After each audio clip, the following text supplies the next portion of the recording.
नमस्कार दर्शकों, आज हम सुनाएंगे धर्मराज जी और कर्म के फल की कहानी। बहुत समय पहले एक प्रतापी राजा थे। उन्होंने अपने राजमहल में ब्राह्मणों के भोजन का आयोजन किया।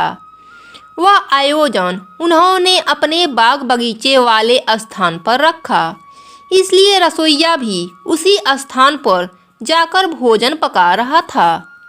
खुले बगीचे में रसोइया भोजन का व्यवस्था कर रहा था। उसी समय आकाश से एक चील निकला। वह चील अपने मुंह में एक सर्प को दबाए हुए था। वह चील उस सर्प को मुंह में दबाए हुए उस बगीचे के ऊपर से जा रहा था।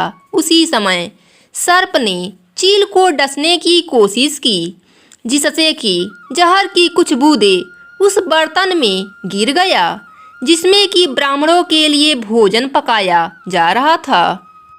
अब रसोइया भी इस बात से अनभिज्ञ था। उसे जरा भी आभास नहीं हुआ कि ऐसी कोई घटना हो गया। फलस्वरूप भोजन जहरीला हो गया था। यही भोजन ब्राह्मणों ने ग्रहण कर लिया, जिसके कारण सभी ब्राह्मणों की मृत्यु हो गई। एक साथ इतनी संख्या में ब्राह्मणों की मृत्यु हो जाना अच्छी बात नहीं कही जा सकती। यह तो घोर पाप हुआ। अब धर्मराज जी के सामने यह प्रश्न उठा कि इस पाप की सजा किसको दी जाए। उस राजा को जिसने इस भोज का आयोजन किया था, लेकिन उसे तो पता भी नहीं था कि भोजन में जहर है, या उस रसोइये को जिसने यह भोजन पकाया था।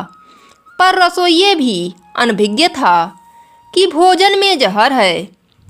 या सजा उस चील को दी जाए जो वहाँ से निकला, या उस सर्प को दी जाए जिसने आत्मरक्षा के लिए उस जहर को उगला। यह बड़े असमंजस की स्थिति बन गई थी कि आखिर इतने बड़े पाप की सजा किसको दी जाए। इस कर्म की सजा के लिए काफी दिन बीत गए। फिर एक दिन हुआ यूं कि कुछ ब्राह्मण उस नगर में आए और उन्होंने एक महिला से राजमहल का रास्ता पूछा।